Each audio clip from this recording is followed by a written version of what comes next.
Good morning student, मैं Renu Singh from GWPC Bharatpur, lecturer electrical engineering. आज हम subject code EE206 electrical machine का third chapter है ट्रांसफार्मर। उसके पार्ट्स के बारे में डिस्कशन करते हैं। कल मैंने आपको कोर और वाइंडिंग का डिस्कशन किया था, उसको हम कंटिन्यू करते हैं कि कोर टाइप ट्रांसफार्मर और शेल टाइप ट्रांसफार्मर में किस किस वाइंडिंग का यूज़ किया जाता है। तो हाँ, हम बात करते हैं कोर टाइप और शेल टाइप। अभी मैंने आपको बताया था, इससे जो पहले वाला लेक्चर था उसमें मैंने बताया था कि कोर टाइप ट्रांसफार्मर में क्या होता है कि कोर के ऊपर वाइंडिंग यूज़ होती है, और शेल टाइप ट्रांसफार्मर में क्या होता है कि कोर के अंदर वाइंडिंग होती है। ठीक है, ये मेन डिफरेंसेस हैं। ये देखो, एक बार डायग्राम से देख लो। कोर टाइप ट्रांसफार्मर में क्या होता है, कोर के ऊपर वाइंडिंग है, और शेल टाइप ट्रांसफार्मर में क्या है, कोर के अंदर वाइंडिंग है। तो हम ये देखते हैं कि कोर टाइप ट्रांसफार्मर में किस किस वाइंडिंग का यूज़ किया जाता है। ठीक है, वन बाय वन देखते हैं। Types of winding use for core type transformer. सबसे पहले हम यूज़ करते हैं सिलेंड्रिकल वाइंडिंग। इस डायग्राम के अकॉर्डिंग देख रहे हो, सिलेंड्रिकल वाइंडिंग का यूज़ हम कोर टाइप ट्रांसफार्मर में यूज़ करते हैं। These winding are layered type होती हैं। क्या होती है, लेयर टाइप होती हैं, एंड यूज़ रेक्टेंगुलर और round conductor show in figure. तो ये रेक्टेंगल और राउंड कंडक्टर में होती है, जैसे कि इस डायग्राम में दिखाया गया है। तो जो सिलेंड्रिकल वाइंडिंग का हम यूज़ कहाँ करते हैं, low voltage winding up to 6.6 kV for KVA up to 600 and current rating between 10 to 600 ampere. तो करंट रेटिंग 10 से 600 एम्पियर और वोल्टेज रेटिंग 6.6 kV तक के लिए हम इसका यूज़ करते हैं। किसका, सिलेंड्रिकल वाइंडिंग का हम यूज़ करते हैं। ठीक है, अब भी कभी कभी हम क्या करते हैं, we often use cylindrical winding in its multiple layer. ये क्या है, एक सिंगल लेयर में। कभी कभी हम क्या करते हैं, सिलेंड्रिकल वाइंडिंग को भी मल्टी लेयर में यूज़ करते हैं। मल्टी लेयर में यूज़ करने से क्या फ़ायदा होता है, we use rectangular conductor in 2 layer type because it is easy to secure the lead out end. ठीक है, तो कभी कभी ये तो हमारा क्या सिंगल लेयर का दिखा रखा है, तो मल्टीपल लेयर का भी हम इसमें यूज़ करते हैं। ठीक है, अब नेक्स्ट है इसका, अभी ये cylindrical winding using the circular conductor. ये क्या होता है, ये क्या होता है कि इसमें ये जो ऑयल डक्ट्स दे रखे हैं, इनका क्या फंक्शन है, oil ducts separate the layer of winding. This arrangement facilities the cooling through oil circulation in the winding. इसमें क्या होता है, ऑयल डक्ट से देते हैं, जिससे कि क्या होता है, इसका जो कूलिंग के लिए ईजिली फैसिलिटीज़ इसमें मिल जाती है। इसमें इसको क्या, ये है हमारा जो एग्जाम्पल किसका भी है, मल्टी लेयर का है। ठीक है, इन मल्टी लेयर सिलेंड्रिकल वाइंडिंग में क्या करते हैं, वी यूज़ सर्कुलर कंडक्टर। अभी जो हमने ये बात किया था, ये सिंगल लेयर का बात किया था, अब ये हम किसकी बात करते हैं, मल्टीपल लेयर की। इसमें हम क्या यूज़ करते हैं, वी यूज़ सर्कुलर कंडक्टर। इसमें जो कंडक्टर की शेप दिख रही है वो क्या है, सर्कुलर कंडक्टर है। Circular conductor bound on vertical strips. ये जो स्ट्रिप्स दिख रही है वो कैसी है, वर्टिकल, मतलब लंबी लंबी है। तो वर्टिकल स्ट्रिप्स का यूज़ करते हैं। क्यों करते हैं हम ये मल्टी लेयर, क्यों करते हैं, कूलिंग कंडीशन को इम्प्रूव करने के लिए मल्टी लेयर सिलेंड्रिकल वाइंडिंग का यूज़ करते हैं। The arrangement create oil duct to facilities better cooling के लिए, क्योंकि जो ट्रांसफार्मर है एक स्टैटिक डिवाइस है, इसमें क्या कूलिंग होती रहती है, इसमें हीटिंग होती रहती है, क्योंकि इसमें ये हमेशा ऑयल से फिल रहता है। तो उस ऑयल को हीट होता है तो उसमें लॉसेस हो सकती हैं या ब्लास्ट भी हो सकता है, इसलिए उसकी क्या प्रॉपर कूलिंग की ज़रूरत पड़ती है। तो we use this types of winding for high voltage. तो सिंगल लेयर को तो हम लो वोल्टेज में यूज़ करते हैं, तो इसको मल्टी लेयर सिलेंड्रिकल वाइंडिंग को हम किस रेंज के लिए यूज़ करते हैं, we use this type of winding for higher voltage rating up to 33 kV 800 kVA and current rating 80 ampere. इसके लिए यूज़ करते हैं। उसको हम कितने के लिए कर रहे थे, सिंगल लेयर को 6.6 kV, और ये है यहाँ 33 kV। The maximum diameter we use for bar conductor के लिए इसका अगर हम डायमीटर देखते हैं तो 4 mm होता है। कितना होता है, 4 mm होता है। अब हम यहाँ बात करते हैं हेलिकल वाइंडिंग। ठीक है, हेलिकल वाइंडिंग क्या होती है। ठीक है, अब है we use helical winding low voltage high capacity transformer किसके लिए हेलिकल वाइंडिंग का एक ऑब्जेक्टिव क्वेश्चन आता है कि हम किस रेंज के लिए, मतलब क्या वोल्टेज और क्या करंट रेटिंग के लिए हम इसका यूज़ करते हैं। तो लो वोल्टेज और हाई कैपेसिटी ट्रांसफार्मर के लिए हेलिकल वाइंडिंग का यूज़ किया जाता है, जहाँ क्या होता है करंट बहुत हायर होता है और सेम टाइम में क्या होता है, सेम टाइम में वाइंडिंग के जो टर्न्स होते हैं वो कम होता है। तो we use helical winding for low voltage high capacity transformer where current is higher and at the same time winding turns are lesser। ठीक है। the output of the transformer, helical winding में जो ट्रांसफार्मर का जो output जो होता है वो वेरी होता है 160 से 1000 kV होता है। ठीक है। तो हम यहाँ हेलिकल वाइंडिंग का यूज़ करते हैं। तो maximum number of strips use in parallel to make a conductor is कितनी है, 16 का हम यूज़ करते हैं। ये अपनी क्या होती है हेलिकल वाइंडिंग, 3 टाइप्स की होती है। कितने टाइप्स की होती है, 3 टाइप्स की होती है। Single helical, double helical, single helical and double helical और डिस्क हेलिकल। पहले हम सिंगल हेलिकल को देखते हैं, देन अपना डबल हेलिकल को देखेंगे, उसके बाद हम डिस्क को देखते हैं। तो सिंगल हेलिकल में क्या होता है, सिंगल हेलिकल वाइंडिंग क्या करती है, consist of winding in an axial direction along a screw line with an inclination. तो इसमें ये जो दिख रहा है बीच में क्या हमारा एक स्क्रू है, तो इसके अलोंग में इसका कंस्ट्रक्शन किया जाता है। There is only 1 layer of turn in each winding. Each winding में जो टर्न्स होते हैं कितने होते हैं, उसकी कितनी लेयर होती है, एक ही होती है। तो इसका क्या है, the advantage of double helical का क्या एडवांटेज है, द एडवांटेज ऑफ डबल, हम ये तो हम सिंगल की बात कर रहे थे, हम डबल क्यों यूज़ कर रहे हैं, इसका क्या एडवांटेज है। The advantage of double helical winding is that it reduce eddy current losses in conductor. ये एक ऑब्जेक्टिव क्वेश्चन आ जाता है कि डबल हेलिकल वाइंडिंग का सिंगल हेलिकल वाइंडिंग के कंपेयर में क्या एडवांटेज है। तो ये क्या कर देता है, अपनी एडी करंट लॉसेज को रिड्यूस कर देता है। This is an account of reduce number of parallel conductors situation in radial direction, और ये नंबर ऑफ कंडक्टर को भी क्या कर देता है, कम कर देता है। अब हम ये बात करते हैं मल्टी लेयर हेलिकल वाइंडिंग, किसकी, मल्टी लेयर हेलिकल वाइंडिंग। ये क्या होती है, we use it commonly for high voltage rating, किसके लिए, हाई वोल्टेज रेटिंग के लिए करते हैं। और अभी हमने जो पढ़ा था, ये हमने पढ़ा था हेलिकल वाइंडिंग, वो किसके लिए ये था, जो सिंगल और डबल हेलिकल था वो किसके लिए था, हमारा लो वोल्टेज के लिए। मल्टी लेयर हेलिकल का हम यूज़ करते हैं हाई वोल्टेज रेटिंग के लिए अप टू 110 किलो वोल्टेज और उससे ऊपर के लिए हम इसका यूज़ करते हैं। ठीक है। This types of winding consist of several cylindrical layer. ये क्या होता है, सिलिंड्रिकल लेयर से मिलके बना होता है। ठीक है। और ये सारे किस में लगे होते हैं, इस डायग्राम के अकॉर्डिंग देखोगे तो समझ में आएगा, ये सारे किस में लगे हैं, हमारे सारे हमारे सीरीज में लगे हुए हैं। ठीक है। Be make the outer layer shorter than inner layer. जो आउटर लेयर है उसको हम क्या बनाते हैं, we make outer layer shorter than inner layer to distribute capacity uniformly. मतलब कैपेसिटेंस को यूनिफॉर्मली डिस्ट्रीब्यूट करने के लिए जो आउटर लेयर है उसको शॉर्टर बनाते हैं इनर लेयर से।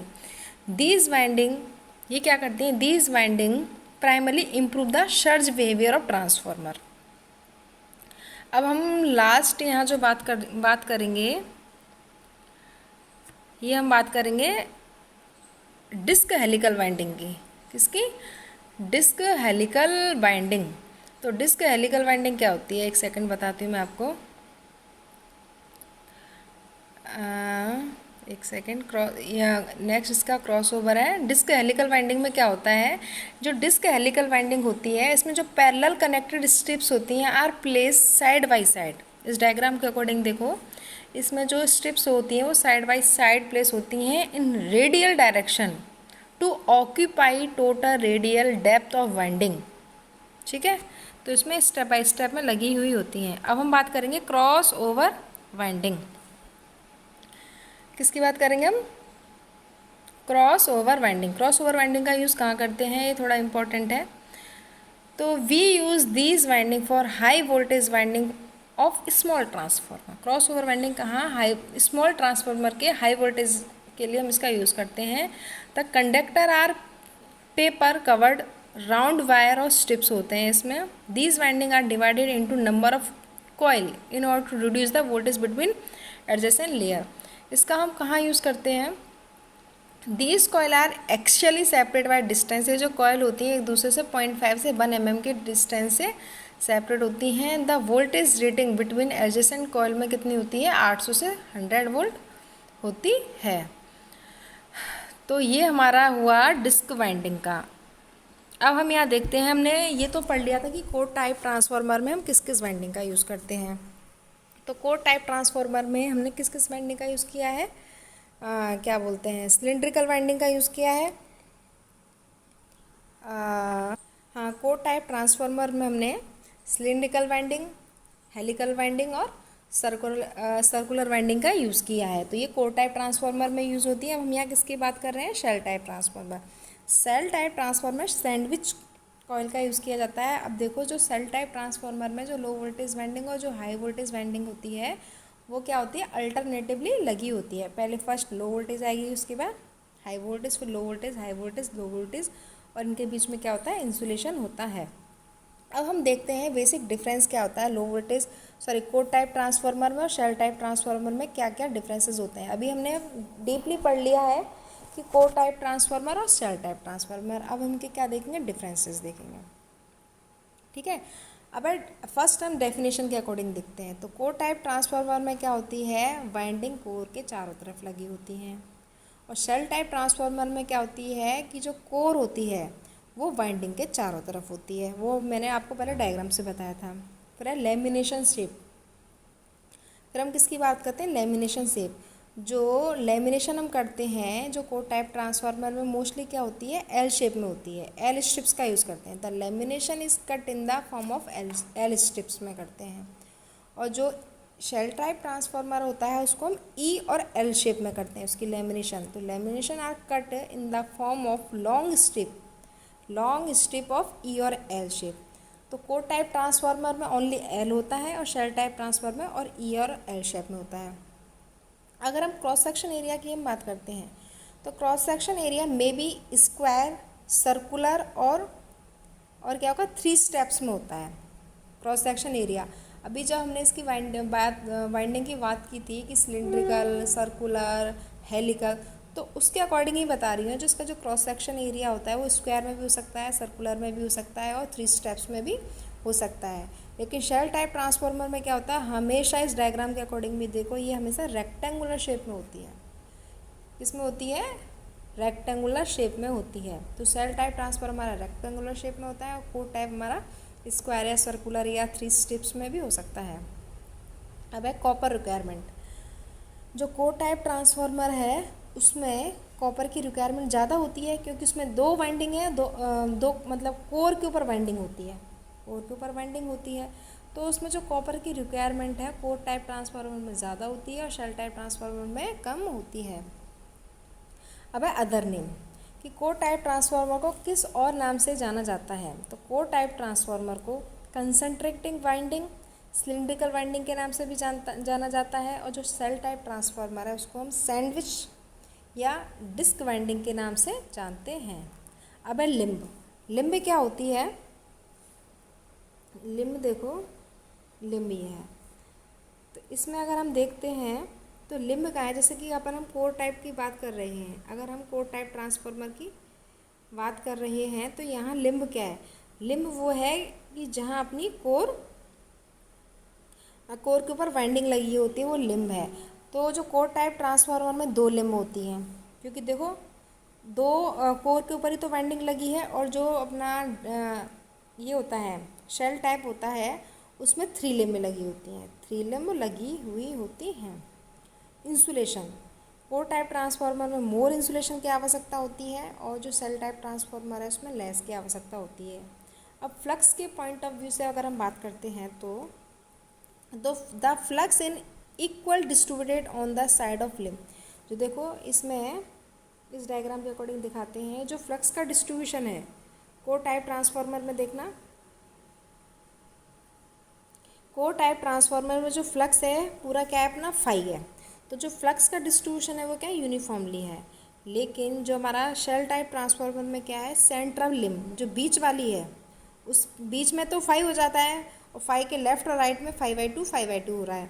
तो central limb carry the whole flux and side limb carry the half of flux. इस डायग्राम के अकॉर्डिंग देखो, जो सेल टाइप ट्रांसफार्मर में क्या होता है, बीच में सेंटर में तो टोटल फ्लक्स होता है और उसके लेफ्ट और राइट में आधा आधा हो जाता है। लेकिन अपना कोर टाइप ट्रांसफार्मर में पूरा ही एक ही फ्लक्स होता है।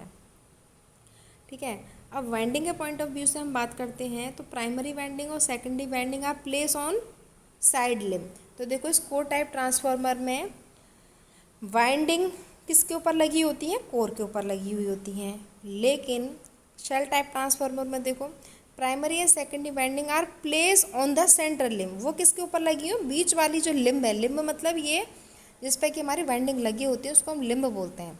तो सेल टाइप ट्रांसफार्मर में क्या है, जो बीच में बना हुआ है जहाँ कोर लिखी हुई है, टोटल फ्लक्स है, उसके चारों तरफ लगी हुई है वाइंडिंग। अब मैग्नेटिक सर्किट की बात करते हैं तो हमारा कोर टाइप ट्रांसफार्मर में 2 मैग्नेटिक सर्किट होते हैं और इसमें हमारा कितना होता है, एक ही मैग्नेटिक सर्किट होता है। लॉसेस की अगर हम बात करते हैं तो कोर टाइप ट्रांसफार्मर में हमारी लॉसेस ज़्यादा होती हैं और शेल टाइप ट्रांसफार्मर में हमारी लॉसेस कम होती हैं।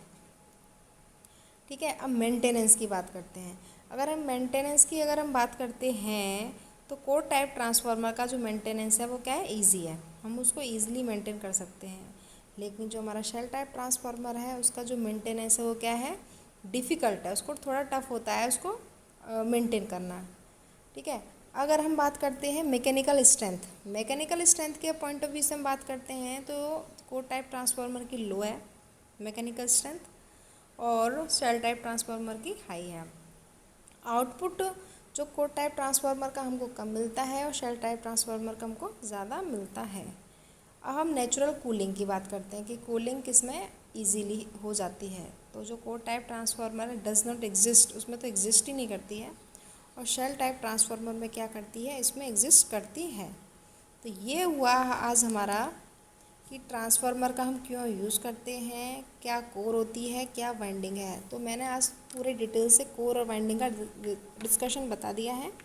नेक्स्ट लेक्चर में इसके हम ऑल पार्ट हैं जो कि जैसे कि नेक्स्ट लेक्चर में हम ये पढ़ेंगे कि लेमिनेटेड कोर क्या होती है, कोर को हम क्यों लेमिनेट करते हैं। ठीक है, इंसुलेटिंग कौन कौन से मटेरियल का यूज़ करते हैं, ट्रांसफार्मर ऑयल क्या होता है, टिप चेंजर्स क्या होता है। तो 1 बाय 1 हम ये सारे टॉपिक कवर करते हैं। Thank you.